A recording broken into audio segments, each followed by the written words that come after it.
રાજકોટમાં નીટનું paper leak થવા મુદ્દે વિરોધ કરવામાં આવ્યો। એનએસયુઆઈના કાર્યકરોએ પેપર લીક મુદ્દે વિરોધ કર્યો। કિસાનપરા ચોક ખાતે નનામી કાઢીને વિરોધ પ્રદર્શન કરવામાં આવ્યું। વિરોધ કરી રહેલા એનએસયુઆઈના કાર્યકરોની અટકાયત કરી લેવામાં આવી। એનએસયુઆઈના કાર્યકરોની અટકાયત કરીને હેડક્વાર્ટર લઈ જવામાં આવ્યા। દ્રશ્યો કિસાનપરા ચોક ખાતે નનામી કાઢીને એનએસયુઆઈના કાર્યકર્તાઓએ વિરોધ કર્યો હતો। પેપર લીક મુદ્દે આ વિરોધ કરવામાં આવ્યો હતો, જો કે પોલીસે આ કાર્યકર્તાઓની અટકાયત કરી લીધી। એનએસયુઆઈના કાર્યકરોની અટકાયત કરીને તેમને હેડક્વાર્ટર લઈ જવામાં આવ્યા। વધુ વિગત મેળવીએ સંવાદદાતા ગૌતમ ભેડા પાસેથી। ગૌતમ, નીટનું પેપર લીક થવા મુદ્દે એનએસયુઆઈના કાર્યકર્તાઓએ વિરોધ નોંધાવ્યો, વધુ શું વિગત?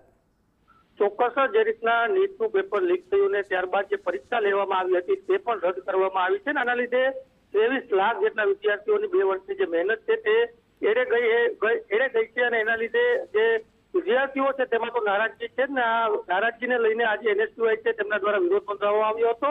રાજકોટના જે કિસાનપરા ચોક છે ત્યાં એનએસયુઆઈ દ્વારા નનામી કાઢી અને વિરોધ કરવામાં આવ્યો હતો, જોકે પોલીસ દ્વારા તમામ જે કાર્યકર્તાઓ છે તેમની અટકાયત કરવામાં આવી હતી। જી ધન્યવાદ જાણકારી બદલ।